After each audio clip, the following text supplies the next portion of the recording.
temas claves, pues, ¿no? Uno de los principales problemas que tuvimos el 1 de mayo fueron las comunicaciones, y de alguna forma el retransmisor era el ordenador y tenía poder sobre el resto. Así que le dije, tanto por propia iniciativa como por orden del retransmisor, todos volvieron. No hubo ninguna misión que siguió el día 9 porque no había manera, por meteorología, de atacar. Cuando el retransmisor lo llama al teniente Casco, que estaba volando con Farías, lo llama y le pregunta en qué situación se encuentra. El teniente Casco le responde textualmente: no me rompa las pelotas, estoy volando con 50 metros de altura y 50 metros de visibilidad. El retransmisor no habló más nada. Cuando llegó el horario de regreso, ninguno de los dos volvió. Esperamos un rato más, no volvieron.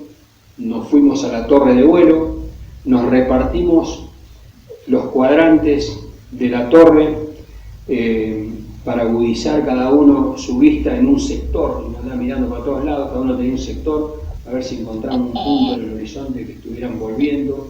No aparecieron. Se hizo de noche enseguida, nos quedamos ahí para ver alguna luz que pudiéramos identificar, nada. Llamamos por teléfono a todas las bases continentales para ver si habían ido por alguna emergencia, habían ido a aterrizar a otra base, no estaba en ningún lugar, no volvieron más.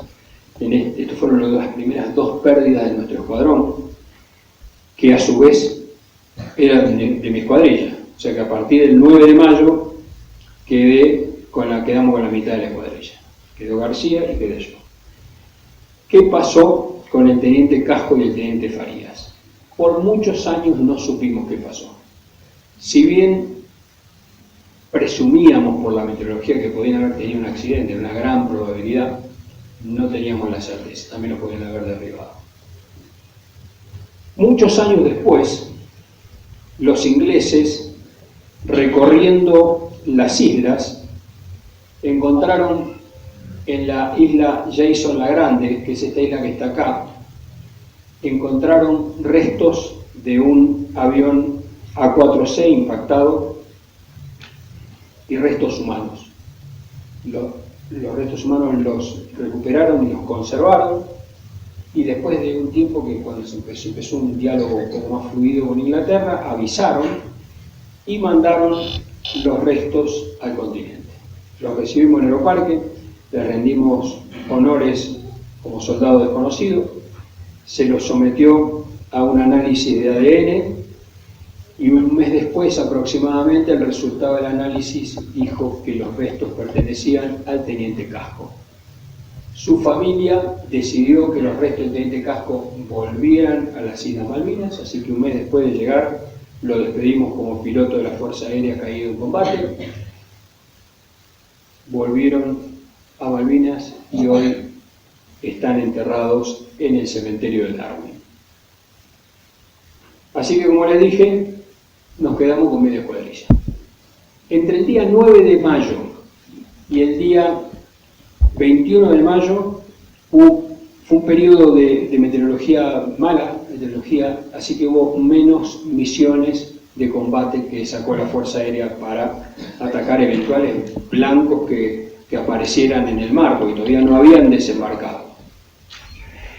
El día 21 de mayo, a la mañana temprano, después de que se levantara una densa niebla que había en Malvinas, una sección del Regimiento de Infantería 25, el Regimiento de Infantería 25 estaba en Puerto Argentino, pero había destacado una sección para recorrer la isla, para hacer reconocimiento, y esta sección, que estaba al mando del teniente primero Esteban, o del capitán Esteban, no recuerdo bien el grado, descubrió que la flota inglesa estaba desembarcando en el brazo San Carlos, donde está el puerto San Carlos. La totalidad de la flota estaba metida ahí adentro, así que avisaron inmediatamente lo que estaban viendo, y a partir de ahí, entre el 21 y el 29 de mayo, periodo llamado la Batalla de San Carlos, Batalla Aérea de San Carlos, la Fuerza Aérea Argentina metió toda la carne en el asador. Todos los aviones de combate fueron a atacar San Carlos. Todos fuimos. Mañana, tarde y noche. El día 21 de mayo, el primer día del combate San Carlos, fue derribado de nuestro escuadrón el primer teniente Manzotti y el teniente López en inmediaciones del Cerro Independencia en la isla Gran Malvina, derribados por aviones y Harrier. El día 24 de mayo, una escuadrilla conformada por el primer teniente Vázquez, mendocino también, el alférez Martínez, compañero mío, y el teniente Bono, los tres fueron a atacar San Carlos, y a la salida, cuando vuelven, forman, se reúnen y en ascenso, ven que el teniente Bono salió con pérdida de combustible. Le avisan a Bono que tiene pérdida de combustible y Bono responde que se había dado cuenta. Dice, tiene pérdida de combustible, le dijo el jefe de cuadrilla, vuélvase a Malvinas y eyéctese. A una zona de eyección controlada, vuelva y eyéctese. Porque pérdida de combustible se iba a terminar cayendo en medio del océano. Si no llegaba al reabastecedor. Y tenía una pérdida importante. Dice, y Bono le responde, dice, yo ya vi que estoy con pérdida de combustible, veo que el liquidómetro, el indicador me está bajando, dice, pero el avión está volando bien y voy a volver con ustedes.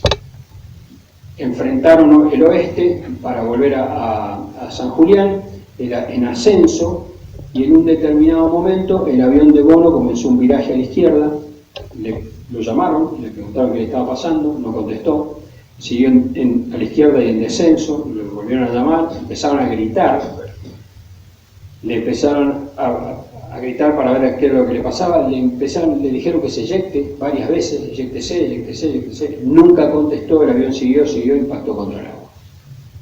¿Qué le puede haber pasado al teniente Bono?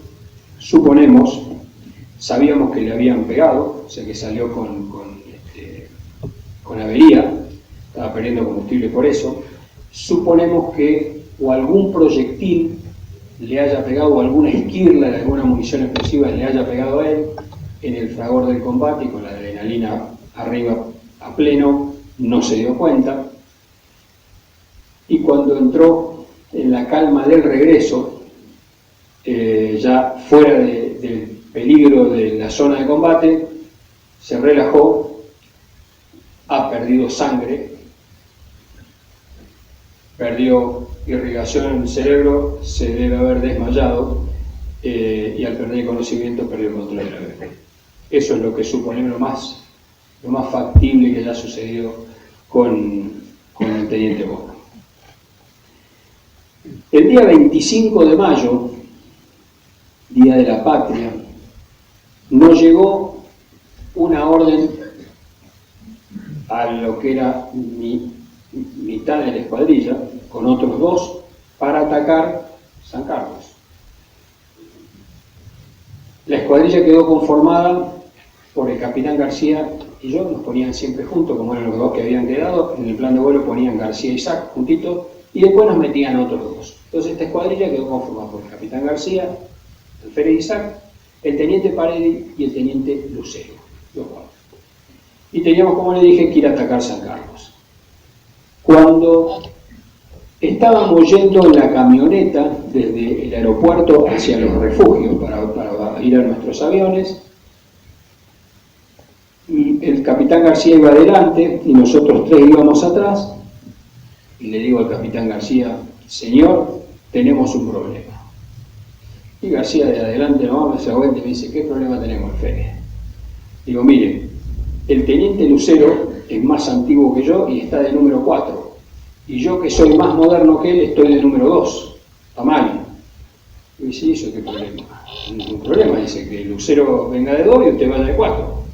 Bueno, lo miro a Lucero y le digo, Tom, ¿escuchó? Le decíamos Tom, morochito, como el de la isla de Tom Sawyer, ¿se acuerdan del grito de la isla de Dubai? Entonces le decíamos Tom, era el indicativo vuelo de él, era Tom. Le digo, Tom, ¿escuchó? Sí, Turquito, escuché. Entonces yo voy de 2 y usted va de 4. Bueno, ¿qué diferencia había? Ninguna. Los aviones volamos en línea. La única diferencia era que yo, en vez de ir al extremo derecho, iba a pasar a volar al extremo izquierdo, y Lucero, que iba a estar al extremo izquierdo, pasaba ahora al extremo derecho. Es la única diferencia que había, pasar de 2 a 4. Despegamos, fuimos a hacer reabastecimiento en vuelo. Después del reabastecimiento iniciamos el descenso y teníamos que llegar a la isla del Águila rasante. Y desde acá teníamos que poner rumbo casi norte para San Carlos y encontrar a la flota acá adentro. Llegamos rasante a la isla del Águila en un día excepcional. 25 de mayo, Día de la Patria, sol, un cielo celeste diáfano, sublime, sol a pleno, sol brillo, fantástico, la turba malvidera verde brillante, volando pegado a la turba, adelante, siempre corriendo ovejas, siempre ha habido ovejitas corriendo, la tipa está llena la isla de ovejas, la tipa percibían la vibración de la onda de choque de los aviones, de la vibración de la onda de choque anticipadamente y ya empezaban a correr. Así que para nosotros el efecto era que volando pegadito al agua para adelante siempre veíamos ovejas corriendo. Y cada tanto veíamos pasar unas garitas, eran refugios en realidad, pero eran como unas garitas de madera de 2 metros por 2 metros más o menos, así para arriba, que eran los lugares donde los kelper tenían abrigo y comida para cuando los agarrara en el trabajo de campo una tormenta.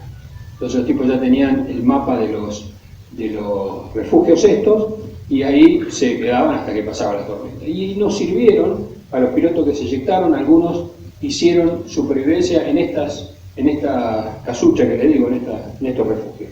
Pasaban los refugios de madera. ¿Qué les quiero pintar con esto? Un cuadro. Para mí era un cuadro, era celestial. Volar el 25 de mayo esta misión en este tramo, sabiendo lo que venía después, ¿no? Pero lo recuerdo como un vuelo de lo mejor que me había pasado en mi vida. Y allá adelante había un agujero, que era el brazo San Carlos, que les mostré. Las islas están un poco elevadas, las islas están entre 50 y 100 metros arriba del nivel del mar.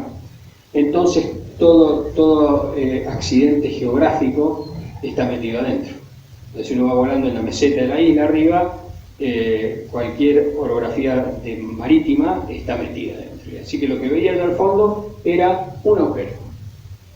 Que cuando llegáramos ahí, abajo íbamos a encontrar la flota.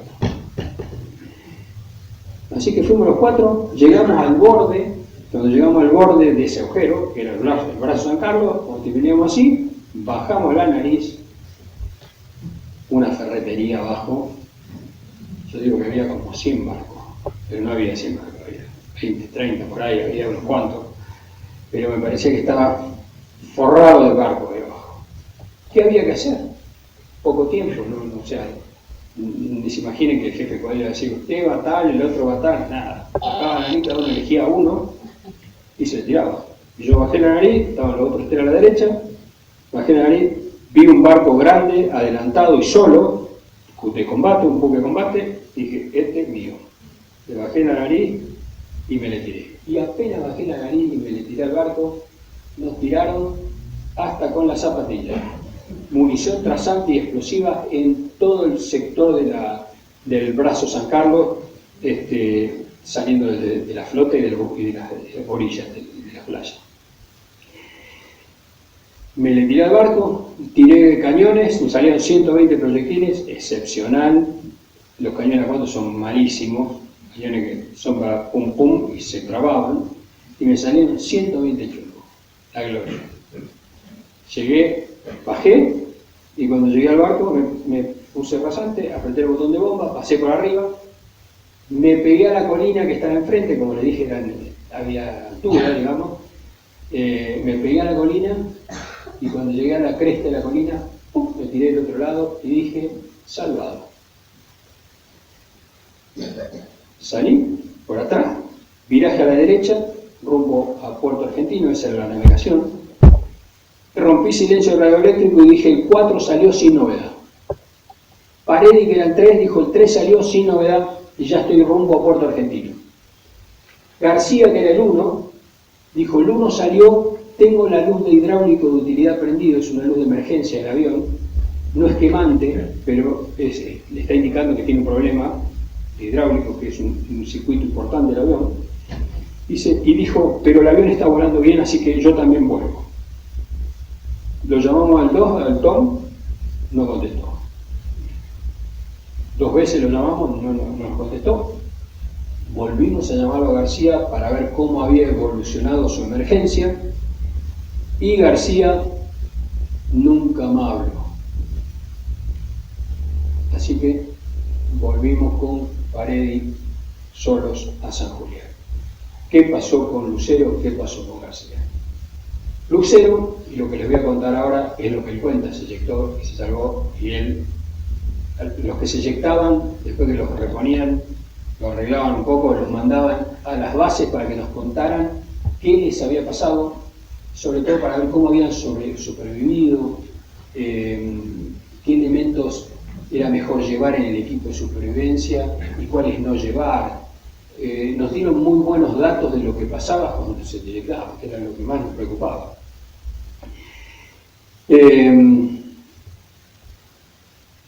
Entonces, ¿qué contó el Tom? Dice que cuando llegó al borde, como me pasó a mí, que estaba allá, y él estaba acá, a la derecha, bajó la nariz, eligió un barco, se le mandó, y apenas hizo un trecho corto, dice, sentí un tableteo y me rompieron la nariz, le impactaron con munición, dice, y de golpe, palabras de él, dice, me quedé con las patitas al aire. Así que, se eyectó. Se eyectó arriba de la flota, en medio del agua, se eyectó arriba de 800 km por hora, que era lo más o menos lo que había alcanzado en esa posición, se dislocó las 2 piernas, cayó al agua, no pudo desprenderse el paracaídas, así que el paracaídas empezó a chupar agua y a tirarlo para abajo, se empezó a ahogar, se lo pudo desprender abajo, estaba al lado de un lanchón de desembarco que lo succionó de un borde y lo sacó por el otro lado, y cuando salió por el otro lado, medio ahogado y herido, lo rescataron los ingleses. Lo sacaron, lo pusieron en el muelle, le metieron morfina, hay videos de él, le marcaron la M en la frente para saber que estaba morfineado, y lo llevaron al hospital de campaña para curarlo. Llevaron al hospital de campaña, lo operaron, lo enyesaron y lo internaron. Y contaba el Tom que a la noche, cuando se despertó de la anestesia, lo vinieron a interrogar los ingleses. Y él dice, lo que más me insistieron era preguntándome si la Fuerza Aérea Argentina tenía capacidad para atacar nocturno. Y el Tom decía, y yo me agrandé y les dije que si la Fuerza Aérea hubiera tenido capacidad para atacar nocturno, ya lo hubiera hecho. Así que así pasó, llegó la noche, estaba en mi catra de campaña, tapadito con la frazada, así, estaba tapadito con la frazada, medio dormido, y por ahí escucho allá atrás, ¡bum!, bombazo del puesto comando, que lo tiraban los Canberra, y él dijo, y lo primero que pensé es, ahora vienen, me van a fusilar por mentir. No, por supuesto que no pasó esto. Lo curaron, lo recompusieron un poco y lo devolvieron al continente. El Tom Lucero murió, se salvó, por supuesto, hizo su carrera en la Fuerza Aérea hasta que era capitán, se retiró, trabajó en la Escuela de Aviación un tiempo largo como instructor de planeador, volaba fumigación afuera y se mató en el año 2008-2009, no recuerdo bien, en una tarde, en Córdoba, en una tarde de verano, se accidentó con un fumigador. El Tom, cada vez que nos veíamos, que ya yo le había cambiado y derribaron los dos de la derecha, y pasamos los dos a la izquierda y podría haber estado del otro, estaba del otro lado hasta que le dije a García que teníamos que cambiarlo. Y entonces me decía, cada vez que nos veíamos, me decía, a usted, Turquito, nunca en mi vida le voy a aceptar un ofrecimiento que me haga. Bien, ¿qué pasó con García? El capitán García, cuando sale y dice que tiene falla de hidráulica utilidad, por un lapso de tiempo no contestó más. Y por muchos años no supimos qué le pasó a García. ¿Qué podía pasar? ¿Qué pensábamos nosotros que podía pasar? Primero, que se le hubiera agravado su emergencia y se hubiera tenido que eyectar, o se hubiera impactado contra terreno, también podría haber pasado eso, o que lo hubieran derribado después de la salida. Bueno, ¿qué pasó con él? Muchos años después, un nene, un kelper, jugando en la playa norte de la isla Gran Malvina, encontró una balsa de supervivencia, una balsa unipersonal color naranja, que es la que llevan los aviones nuestros, con un cuerpo adentro, un esqueleto, que tenía puesto un traje antiexposición. Y el traje antiexposición, cuando lo revisan, lo dan vuelta y tenía escrito en virome, decía Caffarati. Yo les conté la historia de los trajes antiexposición, que tenían dos colores, tipo color, y aparte no alcanzaba para todos, y había algunos que lo tenían que compartir. Y Caffarati, el capitán Caffarati, que estaba con nosotros, un oficial de nuestro escuadrón, lo compartía con García. Así que de esa forma supimos que el cuerpo que habían encontrado pertenecía al capitán García, que claramente se eyectó porque se eyectó sobre el mar y se subió a la balsa. La corriente lo ha llevado hasta la orilla, ha muerto de hipotermia seguramente. Lo que no sabemos es por qué se eyectó, si porque lo derribaron o porque se le agravó la emergencia. El capitán García también descansa hoy en el cementerio de Darwin. Y de esa forma me quedé sin escuadrilla. A partir del 25 de mayo, de mi escuadrilla original del 29 de abril, allá cuando fuimos a comer al Hotel Austral, me quedé solo. Así que me empezaban a poner con otras escuadrillas. Me enganchaban con otras.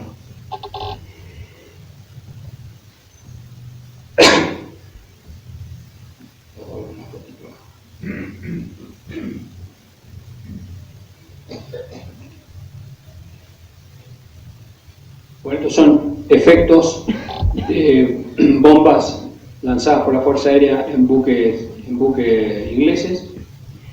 Y esta foto se las quería mostrar. Esta de acá es una foto en los búnker de San Julián, los mecánicos cargándole bombas a un avión A4C. Y esta foto es una foto de parte de nuestro escuadrón, una foto sacada el año anterior en Río Gallegos. ¿Y por qué la conservo? Y la muestro acá. Quienes estamos en esta foto somos, aunque no lo crean, yo, el teniente Bolo, caído el día 24 de mayo, el Tom, derribado el día 25 de mayo, el teniente López, derribado el día 21 de mayo, mi jefe, el teniente Casco, caído en combate el día 9 de mayo, y el primer teniente Manzotti, derribado el día 21 de mayo. Y conservo esta foto porque están casi todos los caídos en nuestro escuadrón, faltan un par, están aleatoriamente aparecieron en esta foto. Lo quería mostrar para que conocieran quiénes eran de los que acabo de hablar. Bien. El día 28 de mayo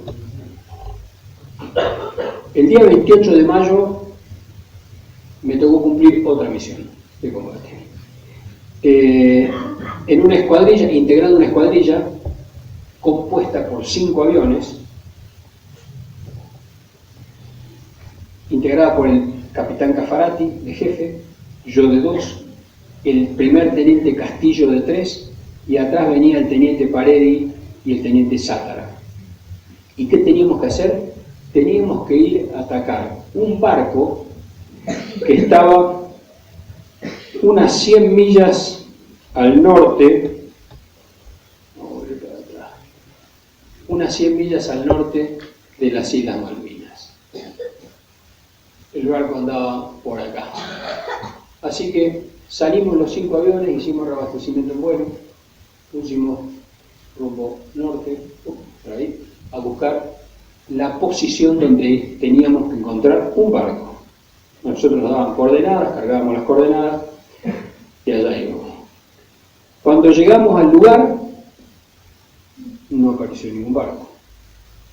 Seguimos volando un par de minutos más, no apareció ningún barco ni el horizonte, así que viraje a la izquierda, de vuelta a San Julián. Cuando ponemos rumbo a San Julián, rumbo oeste, desarmé el panel de armamento, pegadito al agua, formado, con Cafarate a la derecha y allá al otro extremo Castillo y atrás los otros dos, Paredi y Sátara. Cuando estamos enfrentados rumbo a San Julián, rasante sobre el agua, en el horizonte, en una tarde brumosa, techos bajos, con alguna llovizna por ahí, operable, pero como todo en el sur, en esta época malísimo el tiempo, apareció en el horizonte la silueta de un barco enorme, gris. Dije, este es el barco. El panel de armamento, volando rasante, empecé a poner la llave del armamento, a atacarlo. A medida que me fui acercando, nos fuimos acercando, el barco enorme de color gris pasó a ser blanco. Y más nos acercamos y el barco que era gris y que había pasado a ser blanco, pasó a ser blanco con 3 cruces rojas enormes. Y más nos acercamos y el barco pasó a ser blanco con 3 cruces rojas enormes y un montón de cruces rojas chiquitas. Un buque hospital. Un buque hospital nadie tira. Bueno, si hay algo que distingue a las Fuerzas Armadas y es el pilar sobre el cual está descansando y que le da su verdadero sentido a la operación, es la disciplina. Y en combate la disciplina es invulnerable. Nos guste o no nos guste la orden, nos parezca linda, nos parezca fea, nos parezca buena, nos parezca mala, la orden se cumple. Y eso fue lo que hicimos.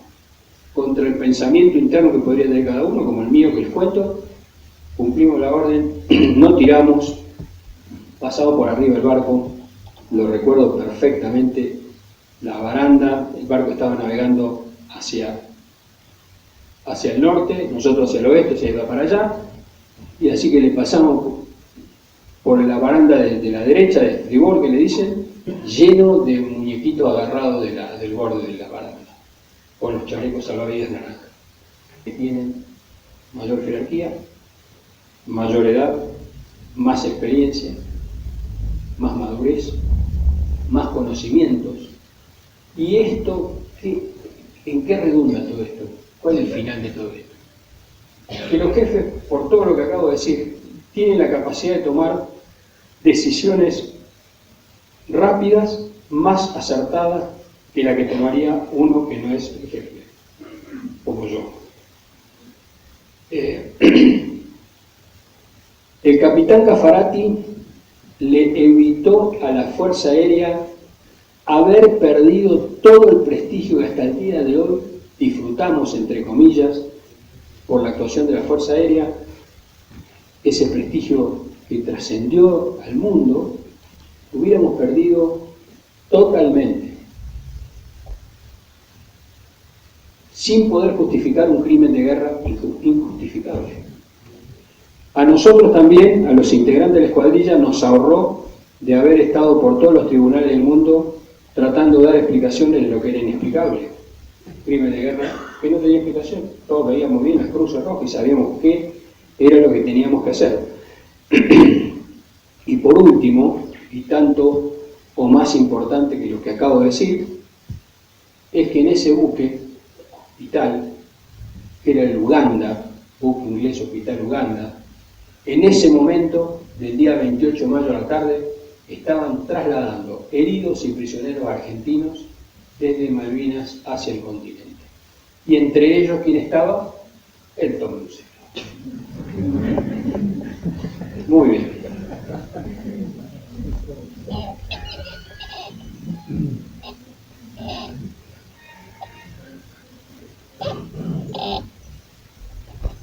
Ustedes se preguntarán